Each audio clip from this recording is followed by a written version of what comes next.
Premijera monodramy Holubica, ktorú po textu Iriny Hardy-Kovačević režiral Vladimír Naď, mala byť vyvedzená toho víkendu, ale pre neizvesnosť, ktorú prinoší aktuálna epidemiologijna situacija, Ruski narodni teatr Petro Riznić Ďaďašov predzelil tú predstavu zňac.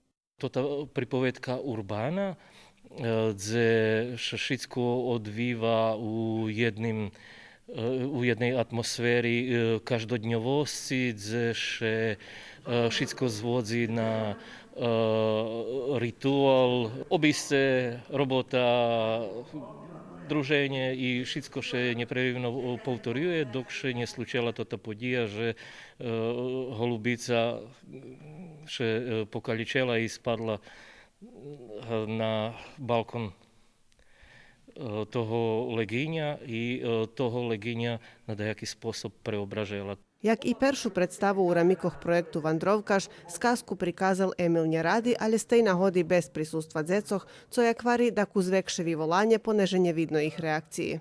Tod materijal bude znjati i sigurno, že bude emitovani. Mi to ponuknjeme i radioteleviziji Vojvodini i vjerojatno i nacionalnому sovitu, i tam što uznimaju odrezeni hodzinima cerinskog jazika. Думаме, že by to bolo interesantné i u tej školskej programi, ktorá eventuálno, keď će bude jednoho dňa trimac na to spôsob prek internetu, že by še možda bude tam na tú platformu položelo. Ruski narodni teatr Petro Riznić Ďaďa za tot projekt toho roku dostal namenski sredstva zo budžetného fondu za nacionalni menšiny, Ministerstva za državnu upravu i lokalnu samoupravu, Pokrajinskog sekretarijatu za obrazovanje, predpisanja upravu i nacionalni menšini i zo nacionalno osovitu Rusnacoh.